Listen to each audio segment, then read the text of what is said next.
മലു ഫുട്ബോളിന്റെ മറ്റൊരു വീഡിയോയിലേക്ക് എല്ലാവർക്കും സ്വാഗതം. ഇപ്പൊ നമ്മളോട് ആകാശ് ബ്രോ ഉണ്ട്. ബ്രോ സുഖാണ് അവിടെ? ഇവിടെ കുഴപ്പമില്ല, അങ്ങനെ പോകുന്നു. അവിടെ എന്നാണ്? നന്നായിട്ട് പോകുന്നു ബ്രോ. ട്രാൻസ്ഫർ വിൻഡോ ഒക്കെ ഓപ്പൺ ആയി. ഞാൻ ആദ്യം തന്നെ ആഞ്ച് പോസ്റ്റ്കോഗ്ലുവിനെ മാറ്റിയതിനെ പറ്റിയിട്ട് ബ്രോയുടെ ഒരു അഭിപ്രായം എന്താണ്? ഞാൻ എൻ്റെ അഭിപ്രായമൊക്കെ വീഡിയോയിലൂടെ പറഞ്ഞിട്ടുണ്ട്. പക്ഷെ ഒരു ഒരു ടീമിന് വേണ്ടിയിട്ട് 10-17 വർഷം കഴിഞ്ഞിട്ട് ഒരു മാനേജർ കപ്പടിച്ചു ഓടിക്കുന്നു. പക്ഷെ ലീഗിലെ ഫോം ഭയങ്കര മോശമാണ്, അതിൽ യാതൊരു സംശയവുമില്ല. ഇപ്പോഴത്തെ ഫുട്ബോളിംഗ് ഒരു ലോജിക് വെച്ചിട്ട് പുള്ളിനെ സാക്ക് ചെയ്തത് ബ്രോയുടെ അഭിപ്രായത്തിൽ കറക്റ്റ് ആയിട്ടുള്ള ഒരു ഡിസിഷൻ ആണോ? അപ്പൊ എന്റെ ഒരു ഒപ്പീനിയനിൽ ഞാൻ ഏസ് എന്ന് പറയും. രണ്ട് ആർഗ്യുമെന്റ് വിടാം, പക്ഷെ എന്താണ് കൂടുതൽ ഏസ് എന്ന് നമുക്ക് പറയാം. കാരണം ലീഗിലെ പെർഫോമൻസ് ബ്രോ കണ്ടതല്ലേ ഈ സീസണിൽ പത്തറ്റിക്കാണ്. നമ്മളിപ്പം എക്സാമ്പിൾ പറയാനായിട്ടാണ് മെറ്റൂർ എറിക് ടെന്നാഗ് ആണോ എന്നുള്ളൊരു ക്വസ്റ്റ്യൻ മേ ബി നിങ്ങൾക്ക് ചോദിക്കാം. അടുത്ത സീസൺ സ്റ്റാർട്ട് ചെയ്യുന്നു, ചാമ്പ്യൻസ് ലീഗ് ഉണ്ട്, ലീഗ് മാച്ചുകളുണ്ട്. സോ ലീഗിൽ വീണ്ടും ഒരു നവംബർ ഡിസംബർ വരെ പോയി ലീഗിൽ 10-ഓ 11-ആമതോ കിടപ്പാണ്. എന്നിട്ട് സാക്ക് ചെയ്യുന്നതിനും ബെറ്റർ അറ്റ്ലീസ്റ്റ് തോമസ് ഫ്രാങ്ക് എന്ന് പറയുന്ന ഒരു ഓപ്ഷൻ ഇപ്പൊ അവൈലബിൾ. ആ സമയത്ത് ഫ്രാങ്ക് അവൈലബിൾ ആവത്തില്ല. സോ എന്തായാലും പ്രീമിയർ ലീഗ് പെഡിഗ്രിയുള്ള പ്രൂവൺ ആയിട്ടുള്ള ഒരു കോച്ചാണ്. സോ ആ സമയത്ത് വീണ്ടും 10-ഓ 11-ഓ സ്ഥാനത്ത് വീണ്ടും ഒരു പുതിയ കോച്ചിനെ കൊണ്ടിരുന്നു. എന്നിട്ട് വീണ്ടും ആ സെയിം സ്പോട്ടിൽ തന്നെ ഫിനിഷ് ചെയ്യുന്നു. അതിൽ എന്തുകൊണ്ടും ബെറ്റർ അല്ല അറ്റ്ലീസ്റ്റ് ഒരു പുതിയ മാനേജർ വരുന്നു, അറ്റ്ലീസ്റ്റ് ടോപ്പ് 6 എയിം ചെയ്യുക, ലീഗിൽ കുഴപ്പമില്ലാത്ത ഒരു പൊസിഷനിലോട്ട് പോകാനായിട്ടാണെങ്കിൽ ഏറ്റവും ബെറ്റർ ആണ്. സോ ആംഗെ പോസ്റ്റക്കോഗ്ലുവിന്റെ സ്റ്റൈൽ ഓഫ് പ്ലേ പ്രീമിയർ ലീഗിൽ എന്തുമാത്രം ഇൻഎഫക്റ്റീവ് ആണെന്ന് നമ്മൾ കഴിഞ്ഞ സീസൺ കണ്ടതാണ്. സോ മേ ബി മറ്റ് ടീമുകൾ സ്ട്രോങ്ങർ ആയിക്കൊണ്ടിരിക്കുകയാണ്. So I think it's the right decision. കുറച്ച് ഹാർഷ് ആയാലും തോന്നും ടൈറ്റിൽ അടിച്ച കാര്യത്തിൽ, പക്ഷെ ലീഗിലെ പുള്ളിയുടെ ഓവറോൾ പെർഫോമൻസ് നോക്കുമ്പോഴേക്കും മോശമായിരുന്നു. അതെ അതെ. ഇപ്പോ ഞാനൊന്ന് ട്രാൻസ്ഫർ വിൻഡോയിലേക്ക് പോവാണ്. ലിവർപൂൾ അവരുടെ ക്ലബ് റെക്കോർഡ് 150 മില്യൺ കൊടുത്ത് ഫ്ലോറിയൻ വിറ്റ്സിനെ വാങ്ങിച്ചു. ജെർമി ഫ്രിങ്പോമിനെ ഓൾമോസ്റ്റ് വന്നു കഴിഞ്ഞു. ഇപ്പം മിലോസ് കെർക്കസിന്റെ കാര്യത്തിൽ ഡിസ്കഷൻ നടന്നുകൊണ്ടിരിക്കുന്നു. അതേപോലെ തന്നെ സിറ്റി 4 സൈനിങ്സ് പാരലായിട്ട് നടത്തുന്നുണ്ട്. ഈ രണ്ട് ടീമുകളും ഫ്രണ്ട്ഫൂട്ട് പോയി അവരുടെ ടീമിനെ സ്ട്രെങ്തൻ ചെയ്യാൻ വേണ്ടിയിട്ടുള്ള എല്ലാ പരിപാടിയും തുടങ്ങിക്കഴിഞ്ഞു. ബാക്കിയുള്ള ടീമൊക്കെ വരുന്നുണ്ട് എന്ന് പറയാൻ തയ്ക്കുന്നില്ല, അതൊന്നും നടക്കുന്നില്ല ബ്രോ. മെയിൻ വിഷയം പ്ലേയേഴ്സ് ചാടി വരികയും വേണം. സിറ്റി ലിവർപൂളും കാര്യങ്ങൾ പുള്ള് ചെയ്യുന്ന, പെട്ടെന്ന് പൈസ പറയുന്ന കൊടുത്ത് പുള്ള് ചെയ്യുന്നുണ്ട്. അത് പറയാതിരിക്കാൻ വയ്യ. ഫ്രിംപോങ്ങിന്റെ ആ റിലീസ് ക്ലോസ് ലിവർപൂളിന് വേണ്ടി ആരും കോമ്പീറ്റ് ചെയ്യാനോ സമ്മതിക്കണം. എന്ത് സൈനിങ് ആണ്? ആരും കൊടുത്തില്ല.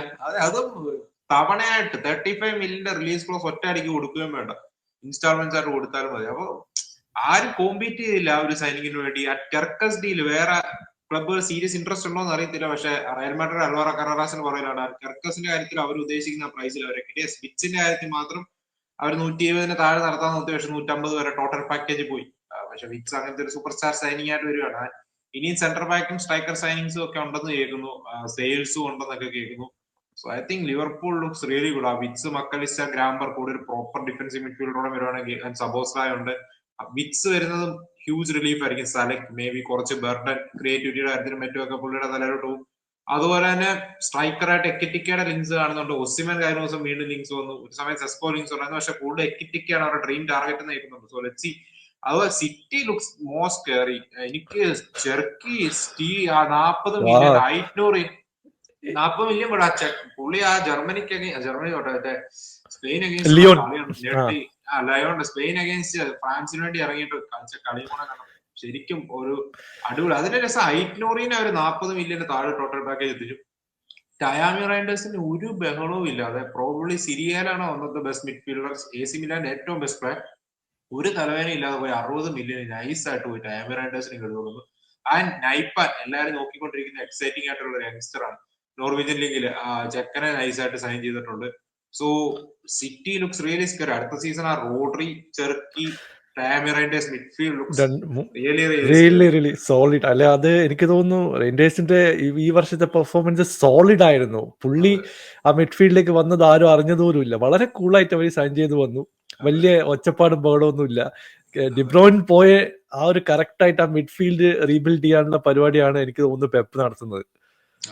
ഇന്ത്യൻ സൈനിങ്സ് കാണും, ഇനിയും ഉണ്ടായിരിക്കും എന്ന് എനിക്ക് തോന്നുന്നു. I think City is not done. മിക്കവാറും ക്ലബ് വേൾഡ് കപ്പിന് ശേഷം അറ്റ്ലീസ്റ്റ് 1 or 2 സൈനിങ്സ് വരെ പ്രതീക്ഷിക്കാം. ബ്രോ ബാഴ്സയുടെ വരുന്നുണ്ട്. ഓക്കെ, ബാഴ്സയുടെ എന്താണ് ബ്രോ ന്യൂസ്? അവിടെ റയല് 2 സൈനിങ്സ് നടത്തി കാര്യങ്ങളൊക്കെ മെല്ലെ ഗെയിമിലേക്ക് പോകുന്നുണ്ട്. പക്ഷെ ബാഴ്സ ഭയങ്കര സ്ലോ സ്റ്റാർട്ട് ആണല്ലോ, എന്താണ് നടക്കുന്നത്? ബാർസയ്ക്ക് പിന്നെ ബ്രോ FFP ഇഷ്യൂസ് ഉണ്ടല്ലോ. ഇപ്പൊ ബാർസലോണയുടെ കാര്യത്തിലോട്ട് വരുമ്പം ഇപ്പൊ ബാർസലോണ റയലിനൊപ്പം അല്ല അതുപോലെ റവന്യൂ ഉണ്ടാക്കി എന്ന് പറഞ്ഞാലും ബാർസയുടെ ഒരു വിഷയം എന്ന് പറഞ്ഞാൽ ഒന്ന് ഓൾറെഡി ഡെപ്റ്റ്സ് ഉണ്ട്. ഈ റവന്യൂ ഡെപ്റ്റ് പേ ചെയ്യണം. പിന്നെ ഈ ലീവേഴ്സ് പുള്ളി ചെയ്തെന്ന് പറഞ്ഞാൽ ഇപ്പം ബാർസലോണ ഒരു ഉദാഹരണം പറയുകയാണെങ്കിൽ ബാർസലോണയും റയൽ മാഡ്രിഡും ഇപ്പൊ ബാർസലോണ TV സെയിൽസിലൂടെ ഏൺ ചെയ്തതിനേക്കാളും 90 മില്യനോ അങ്ങനെ എങ്ങാണ്ട് ഈ റൈറ്റ്സിന് പോകും. അതായത് ഈ അമോർട്ടൈസ് ചെയ്ത് അഥവാ ലിവറേജ് പുള്ളി ചെയ്തല്ലോ. ഈ ലിവറേജ് പുള്ളി എന്ന് പറഞ്ഞാൽ അസറ്റ്സ് കൊടുക്കുകയാണ്. സോ അതിൽ നിന്ന് അതെ കിട്ടുന്ന റവന്യൂ ഈ കമ്പനീസിന് ഷെയർ ചെയ്യണം. സോ അതിനാൽ തന്നെ ബാർസലോണ ഉണ്ടാക്കിയ റവന്യൂ ഫുള്ള് ക്ലബിലോട്ട് അങ്ങ് എടുക്കുമല്ലോ. അത് ഈ കമ്പനീസിന് ഷെയർ ചെയ്യണം. എന്നിട്ട് ലലീഗയും ബാർസയും തമ്മിലുള്ള ഇഷ്യൂ അറിയാലോ, എങ്ങനെ മാക്സിമം പിടിക്കാന്നാണ് ടെബാസും ടീമും ബാർസയൊക്കെ നോക്കിക്കൊണ്ടിരിക്കുന്നത്. സോ ബാർസ അവരുടെ ഫൈനാൻഷ്യൽ റിപ്പോർട്ട് കൊടുത്തിട്ടുണ്ട്. ലലീഗ ഒഫീഷ്യലി ബാർസലോണയ്ക്ക് എത്രയാണ് സ്പെൻഡിങ് ഇൻകം മറ്റോ എന്നുള്ളതിനെ കുറിച്ച് ഒഫീഷ്യൽ ഇതുവരെ കമ്മ്യൂണിക്കേഷൻ കൊടുത്തിട്ടില്ല. സോ ബാർസലോണ എക്സ്പെക്ട് ചെയ്യുന്ന ഒഫീഷ്യൽ കമ്മ്യൂണിക്കേഷൻ ഉടനെ കിട്ടുമെന്നാണ്. ആൻഡ് ജോൺ ഗാർഷ്യഡിയിൽ ബാർസലോണ പുള്ളി ചെയ്തിട്ടുണ്ട്. ഐ തിങ്ക് ഒരു കീപ്പർ മസ്റ്റ് ആയിരുന്നു. കഴിഞ്ഞ സീസൺ ലലീഗയുടെ ഏറ്റവും ബെസ്റ്റ് കീപ്പറായ Joan Garcia I think solid buy അങ്ങ് വേണ്ട ഒരു പ്ലെയർ ആയിരുന്നു. Solid by.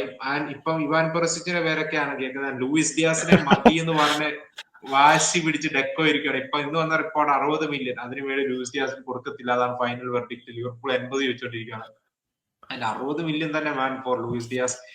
അത് ഈ ഡെക്കോയുടെ ഒരു പിടിവാശിയാണ്. ഒന്ന്. രണ്ട്, Ivan Perisic I think not a bad signing. കാരണം ഫ്രീ ഏജന്റ് ആണ്. സാലറി കുറച്ചാൾ വരും. കാരണം ഞങ്ങൾക്ക് കഴിഞ്ഞ സീസൺ അനുഭവിച്ചാണ് അവിടെ ഒരു പ്രോപ്പർ ഔട്ട് ആൻഡ് ഔട്ട് പുള്ളി പേസി വിങ്ങറോ മറ്റോ പോലെ അറ്റ്ലീസ്റ്റ് ഒരു ബോഡി ആയിട്ട് യൂസ് ചെയ്യാം. കഴിഞ്ഞ സീസണാണ് എറഡിവിസിയാണ്, ശരിയാണ്, വലിയ സംഭവം ഒന്നും. പക്ഷെ എന്നാലും 16 ഗോളും 10 അസിസ്റ്റും ആള് എറഡിവിസിയിൽ കഴിഞ്ഞ ദിവസം PSVക്ക് വേണ്ടി നേടിയിട്ടുണ്ട്. സോ ഔട്ട്പുട്ട് ഉണ്ട് ഇപ്പോഴും. അറ്റ്ലീസ്റ്റ് 1 ഇയർ ഡീലിന് ഫ്രീ ഏജന്റ് ആയിട്ട് ചെറിയ വേജസിലൊക്കെ പെറിസിച്ച് സൈൻ ചെയ്യുന്ന ഹാൻസിഫ്ലിക്ക് ഓക്കെ ആണെന്ന് പറയുന്നു.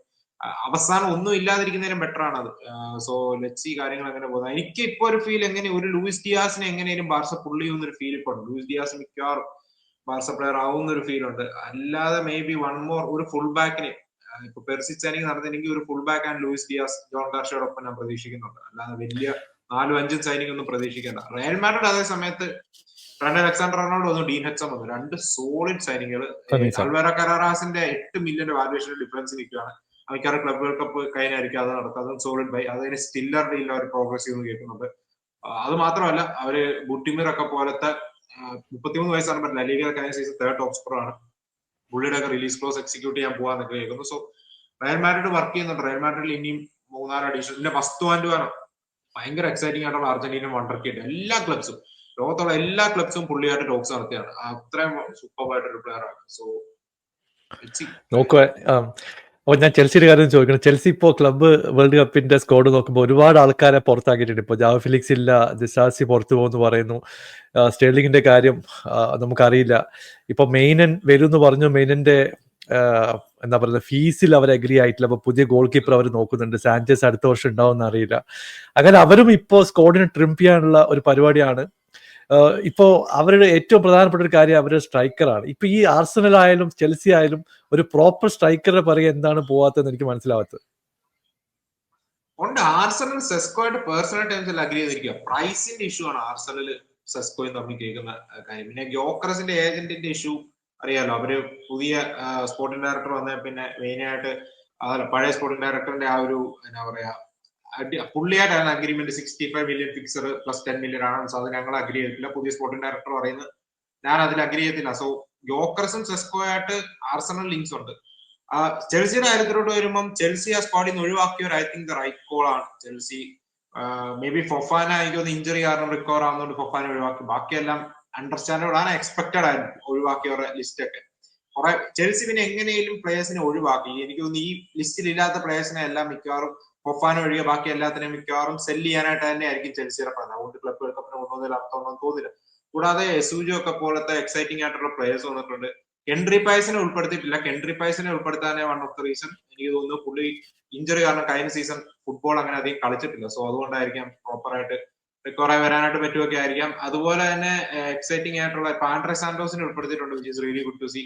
ഗോൾ കീപ്പറിന്റെ കാര്യത്തിലോട്ട് വരുമ്പോൾ മൈക്ക് മാഗ്നാഡിയിൽ എന്തായാലും ക്ലബ് വേൾഡ് കപ്പിന് ശേഷം ചിലപ്പോൾ ചെൽസി തിരിച്ചു വരുമെന്ന് കേൾക്കുന്നുണ്ട്. കാരണം ഈ ക്ലബ് വേൾഡ് കപ്പ് ഉള്ളതുകൊണ്ട് എല്ലാ ക്ലബുകളും ഒരു എക്സ്ട്രാ ക്ലബ് വേൾഡ് കപ്പിന് വിട്ടു തരണമെങ്കിൽ ഞങ്ങൾക്ക് എക്സ്ട്രാ പേ ചെയ്യണം എന്നുള്ള ഒരു ഡിമാൻഡ് വെച്ചിരിക്കുക. അതാണ് മെയിൻലി മൈക്ക് മാഗ്നാഡിയിൽ ഇപ്പൊ പുള്ളി ചെയ്തെന്ന് കേൾക്കുന്നു. സോ എനിക്കത് ക്ലബ് വേൾഡ് കപ്പ് അതിന് മിക്കവാറും തിരിച്ച് മൈക്ക് മാഗ്നാഡിയിലോ അല്ലെ വേറെ ഏതെങ്കിലും ഗോൾ കീപ്പർ ഡീൽ ഉണ്ടാവും. കാരണം സാഞ്ചസ് വെച്ച് നെക്സ്റ്റ് സീസൺ പോകുന്നതിന് വലിയ അർത്ഥം. ഞാൻ സ്ട്രൈക്കർ എനിക്ക് തോന്നുന്നു ചെൽസിയോടാണ് പുള്ളി ഡെലാപ്പ് ഓൾറെഡി വന്നിട്ടുണ്ട്, which is not a bad sign. Delap already ഒരു സ്ട്രൈക്കറായിട്ട് വന്നിട്ടുണ്ട്. ഐ തിങ്ക് ചെൽസി ഒരു ലെഫ്റ്റ് വിംഗറിനെയും ഒരു സ്ട്രൈക്കറിനെയും കൂടെ സൈൻ ചെയ്യുമെന്ന് എനിക്ക് ഇപ്പോഴും ഒരു ഫീൽ ഉണ്ട് after the club world cup. I think ചെൽസിയുടെ PSR സ്ട്രക്ചർ ഉണ്ടായിരുന്നു, അവരാണ് ഏറ്റവും സ്ട്രോങ്സ്റ്റ് പൊസിഷനിൽ ഇരിക്കുന്നത് when it comes to PSR, wage ഗ്യാപ്സിന്റെ കാര്യത്തിൽ മറ്റൊക്കെ വരുമ്പോഴേക്കും. സോ കൂടാതെ അവർക്ക് ഇനി സെയിൽസും കാണും, എല്ലാം കൂടെ ആകുമ്പോഴേക്കും I think Chelsea transfer window end ചെയ്യുന്നത് സ്ട്രോങ്ലി ചെൽസി ആയിരിക്കും എന്നൊരു ഫീൽ ഉണ്ട്. ഓക്കെ ബ്രോ, അപ്പൊ എന്തായാലും നല്ല ഡിസ്കഷൻ ആയിരുന്നു. Thank you so much join ചെയ്തതിൽ. നമുക്ക് കുറച്ച് ദിവസം കഴിഞ്ഞിട്ട് കാണാം. Thank you. Okay bro.